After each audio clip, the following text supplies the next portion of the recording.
ನೋಡಿ ಇಂಥರ ಮನೆಗೆ ಹೋಗಿದ್ದೆ, ಅವ್ರು ಎದ್ದಿಲ್ಲ, ಸಾರಿಸಿಲ್ಲ, ಸ್ನಾನ ಮಾಡಿಲ್ಲ. ಅವಾಗ ಅವರೇನು ಮಾಡಿರೋರು, ಶಸ್ತ್ರಪವಾಡ ಅಂತ ಕಳ್ಸರು, ಮುಳ್ಳಾವಿಗೆ. ಇವತ್ತು ಅವೆಲ್ಲ ಒಂದು ವಸ್ತುವಾಗಿಬಿಟ್ಟಿದ್ದಾವೆ.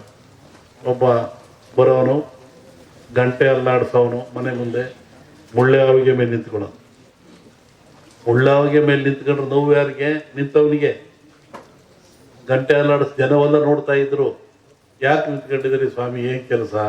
ನೋಡಿ, ಇವ್ರು ಬೆಳಿಗ್ಗೆ ಬೇಗ ಹೇಳ್ತಾ ಇಲ್ವಂತೆ, ಇವರು ಸ್ನಾನ ಮಾಡಲ್ವಂತೆ, ಇವ್ರ ಮಕ್ಳಿಗೆ ಸ್ನಾನ ಮಾಡಿಸಲ್ವಂತೆ, ಎದ್ದುಗಳು ಹಂಗೆ ಕಾಫಿ ಕುಡಿತಾರಂತೆ, ಯಾವುದೋ ಆಚರಣೆ ಇಲ್ವಂತೆ. ಅದಕ್ಕೆ ನಾನು ಮುಳ್ಳಾಗಿ ನಿಂತ್ಕೊಂಡು ಗಂಟೆ ಅಲ್ಲಾಡಿಸ್ತಾ ಇದ್ದೆ. ಒಬ್ಬ ಭಕ್ತನ ಉದ್ಧಾರಕ್ಕಾಗಿ ಒಂದು ಸಮಾಜದ ಏಳಿಗೆ ಎಂಥ ವ್ಯವಸ್ಥೆ ಇಟ್ಟಿತ್ತು ಸಮಾಜ ಹಿಂದೆ. ಒಬ್ಬ ಗುರು ಬಂದು ನೋವು ತಗೊಳ್ತಾ ಇದ್ದ. ಅವಾಗ ಅವನು ಬಂದು, ಇಲ್ಲ ಸ್ವಾಮಿ, ಇನ್ಮೇಲೆ ಹಂಗೆ ಮಾಡಲ್ಲ ನಾನು ಅಂಥೇಳಿ ಅವ್ರಿಗೆ ನಮಸ್ಕಾರ ಮಾಡಿ 4 ಕಾಣಿ ಕೊಡ್ತಾ ಇದ್ದ. ನೋಡಿ, ಕಾಯಕ ಸಿಕ್ಕಾಪುಟ್ಟ ದುಡ್ಡು ತಗೊಳಂಗಿಲ್ಲ. ಒಂದಿಡಿ ಹಿಟ್ಟು ಅವಂದು, 4 ಕಾಣಿ ಇವನ್ನಷ್ಟೇ ಇಳಿದು ಹೋಗ್ತಾ ಇದ್ದ. ಅದಕ್ಕೂ ಮೀರ್ತಿದ್ರು ಕೆಲವರು. ಆವಾಗ ಅವ್ರಿಗೆ ಶಸ್ತ್ರಪವಾಡ ಮತ್ತೊಬ್ಬರನು ಅವನ ಮನೆ ಮುಂದೆ ಬಂದು ಮುಳ್ಳಾವಿಗೆ ಮೆಟ್ಕೊಂಡು ಈ ಬಾಯಿಗೆ ಉದ್ದಕ್ಕೆ ಈ ಬಾಣದಂಗೆ ಇರುತ್ತಲ್ಲ ಶೂಲ, ಅದು ಚುಚ್ಕೊಂಡ್ಬಿಡ್ತಿದ್ದ. ರಕ್ತ ಬೀಳ್ತಾ ಇತ್ತು. ಮತ್ತೆ ಗಂಟೆ ಅಲ್ಲಾಡಿಸೋನು. ಎಲ್ಲ ಜನ ಸೇರೋರು, ಯಾಕೆ ಇವನು 5ನರಿಗೂ ಬೆಲೆ ಕೊಡಲ್ವಂತೆ, ಆ ಪೂಜೆನೂ ಮಾಡಿಲ್ವಂತೆ, ನೋಡಪ್ಪ ಇವನು ಅಂತ. ಹಂಗೆ ನೀನು ಯಾಕೆ ನಾವು ತಗೊಳ್ತೀಯ? ಅವರ ಉದ್ಧಾರಕ್ಕಾಗಿ. ಇವು ಮಠಗಳು, ಮಾನ್ಯಗಳು, ಹಿರಿಯರು ಒಂದು ಸಮಾಜವನ್ನು ಸಿದ್ಧುವಂಥ ಸಂಕೇತ. ಹಾಗೆ ಒತ್ತಡ ಬಂದಾಗ ಅವು ಕೆಳಗೆ ಬರ್ತವೆ. ಅವು ನಿರ್ವಾತ ಪ್ರದೇಶ ಉತ್ಪತ್ತಿ ಆಗ್ತದೆ. ಅವೇ ಅವಾಗ ಮನುಷ್ಯನ ಮೇಲೆ ಅಟ್ಯಾಕ್ ಆಗ್ತವೆ. ಅವಾಗ ಮನುಷ್ಯ ಸಾಯ್ತಾನೆ. ಇದನ್ನು ನಾವೇ ಹಿಂದೂ ಇದೆ. ಇದು ರಾವ್ ಹೊಡೀತು ಅಂದರು, ನೆಲಪಟ್ಟು ಹೊಡೀತು ಅಂದರು. ಇದನ್ನೆಲ್ಲ ಅಂತಹ ಕ್ರಿಯೆ ಬರ್ತವೆ. ಅದಕ್ಕೆ ಎಚ್ಚರವಾಗಿರಲಿ, ಭಾಳ ಮುಖ್ಯವಾಗಿರಬೇಕು ಅಂತ. ಇನ್ನೂ ಅನೇಕ ಕ್ರಿಯೆ ತಗೊಂಡ್ರೆ ಎದರ ಅವಶ್ಯಕತೆ ಇಲ್ಲ. ಇದು ಪ್ರಾಣ ಕಳೆಯುವಂಥ ಕಾಯಿಲೆ ಅಲ್ಲ. ಮನುಷ್ಯ ಭೀತಿಗೊಳಪಟ್ಟು ಹೆದರಿ ಸಾವಿಗೊಳಪಡ್ತಾ ಇದ್ದಾನೆ. ಅದಕ್ಕೆ ಸಾಯ್ತಕ್ಕಂಥ ಎದುರಿಸಿಲ್ಲ. ಅದಕ್ಕೆ ತಕ್ಕನಾದ ಮೆಡಿಸಿನ್ಗಳು ಅಥವಾ ಸ್ವಚ್ಛತೆ ಕಾಪಾಡ್ಕೊಳ್ಳಿ, ಭಾಳ ಮುಖ್ಯವಾಗಿರ್ತಕ್ಕಂಥ. ಈ ಧಾರ್ಮಿಕ ಆಚರಣೆಗಳು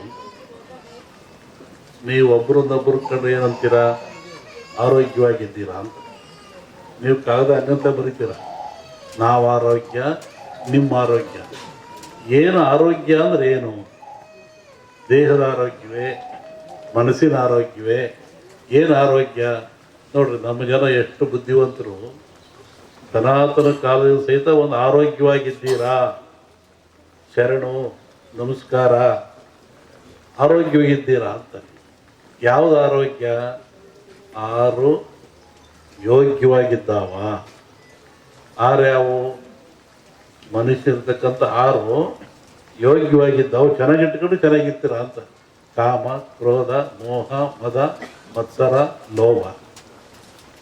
ಕಾಮಕ್ಕೊಳಗಾಗಬಾರದು, ಮತ್ಸರಕ್ಕೊಳಗಾಗಬಾರದು, ಲೋಭಕ್ಕೊಳಗಾಗಬಾರದು, ಕ್ರೋಧಕ್ಕೊಳಗಾಗಬಾರದು, ಆಶೆಗೆ ಒಳಗಾಗಬಾರದು. ಈ 6 ಚೆನ್ನಾಗಿಟ್ಕೊಳ್ಳಿ. ಅದಕ್ಕೆ ಆರೋಗ್ಯವಾಗಿದ್ದೀರಾ. ನಾವು ಕೇಳೋದು ಕಲ್ತ್ಕೊಂಡ್ವಿ, ಒಳಗಿನ ತತ್ವ ನಮಗೆ ಬರಲಿಲ್ಲ.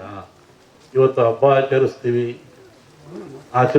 ಸಮಾರಂಭಗಳನ್ನು ಮಾಡ್ತೀವಿ, ಕಾರ್ಯಕ್ರಮ ಮಾಡ್ತೀವಿ ಅಂದರೆ ಅದರ ಮೂಲ ಉದ್ದೇಶ ನಾವು ತಿಳ್ಕೊತಾ ಇಲ್ಲ. ಆ ಮೂಲ ಉದ್ದೇಶ ಏನು ಅಂದರೆ ಮನುಷ್ಯನಿಗೆ ಆರೋಗ್ಯದಾಯಕವಾಗಿರಬೇಕು, ಖುಷಿ ಇರಬೇಕು, ನೆಮ್ಮದಿ ಇರಬೇಕು ಅಂತ. ಹಿಂದಿನ ಕಾಲದಲ್ಲಿ ಒಂದು ಧರ್ಮ ಆಚರಣೆ ಇತ್ತು. ಗುರುಗಳು ಭಕ್ತನ ಉದ್ಧಾರಕ್ಕಾಗಿ, ಸಮಾಜದ ಶ್ರೇಯಸ್ಸಿಗಾಗಿ ತಾನೇ ನೋವು ತಗೊಳ್ತಾ ಇತ್ತು. ಹೇಗೆ ನೋಡಿ, ಈ ಭಾಗದಲ್ಲಿ ಕಮ್ಮಿ. ಅದು ಉತ್ತರ ಕರ್ನಾಟಕ ಹೋದರೆ ಜಂಗಿನವ್ರು ಕುಂತ ಇತ್ತು. ಒಬ್ಬ ಕಾಲಿಗೆ ಜಂಗ್ ಕೊಟ್ಕೊಳ್ಳೋದು, ಅವನು ಮನೆಗೆ ಬರೋದು. ಬೆಳಿಗ್ಗೆ 6 ಗಂಟೆ ಹೊತ್ತಿಗೆ ಬರ್ತಾ ಇದ್ದ. ಅಲ್ಲಿ ಬಂದು ಜಂಗ್ ಶಬ್ದ ಮಾಡೋನು, ಒಳಗೆ ಹೋಗೋವನು ನೋಡ್ತಾ ಇದ್ದ. ಏನು ಇವರು ಬಾಗಿಲು ಸಾರಿಸಿದಾರೋ ಇಲ್ವೋ, ಇವರು ಸ್ನಾನ ಮಾಡಿದಾರೋ ಇಲ್ವೋ, ಇವರು ಬೇಗ ಎದ್ದಿರೋ ಇಲ್ವೋ, ಇವ್ರ ಮನೆಯಲ್ಲಿ ಸ್ವಚ್ಛತೆ ಇದೆ ಇಲ್ವೋ ನೋಡುವಂಥ. ಅವನಿಗೇನು ಅಲ್ಲಿ ಹಿಟ್ಟಿಡ್ತಾ ಇದ್ರು, ಜೋಳದ ಹಿಟ್ಟು.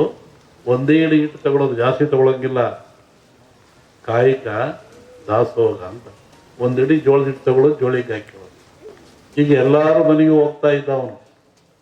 ಎಲ್ಲರ ಮನೆಗೂ, ಯಾರ ಮನೆಗೆ ಎದ್ದಿಲ್ಲ ಹೇಳೋನು, ಎದಲ್ರಿ, ಸ್ನಾನ ಮಾಡ್ರಿ, ಬಾಗಿಲು ಸಾರಿಸ್ರಿ, ಅಡುಗೆ ಮನೆ ಸ್ವಚ್ಛ ಇಲ್ಲರಿ, ಪಾತ್ರೆ ಬೆಳೆದ್ರಿ, ಮಕ್ಕಳಿಗೆ ಸ್ನಾನ ಮಾಡಿಸ್ರಿ ಹೇಳ್ತಾ ಇದ್ರು. ಅವರು ಮಾಡಲಿಲ್ಲ, ಕೆಲವರು ಬಿಟ್ಟು. ಅದಕ್ಕೆ ಏನು ಮಾಡ್ತಾ ಇದ್ರು, ಅಲ್ಲೊಬ್ಬ ಮಠಸ್ಥರು, ಸ್ವಾಮಿಗಳು, ಮಠ ಅಂತಿರ್ತಾ ಇದ್ರು. ಅವ್ರಿಗೆ ಹೇಳ್ತಾ ಇದ್ರು, ನೋಡಿ ಇಂಥರ ಮನೆಗೆ ಹೋಗಿದ್ದೆ, ಅವ್ರು ಎದ್ದಿಲ್ಲ, ಸಾರಿಸಿಲ್ಲ, ಸ್ನಾನ ಮಾಡಿಲ್ಲ. ಅವಾಗ ಅವರೇ ಮಾಡಿರೋರು ಶಸ್ತ್ರ ಪವಾಡ ಅಂತ ಕಳ್ಸರು, ಮುಳ್ಳಾವಿಗೆ. ಇವತ್ತು ಅವೆಲ್ಲ ಒಂದು ಆಡ ವಸ್ತುವಾಗಿಬಿಟ್ಟಿದ್ದಾವೆ.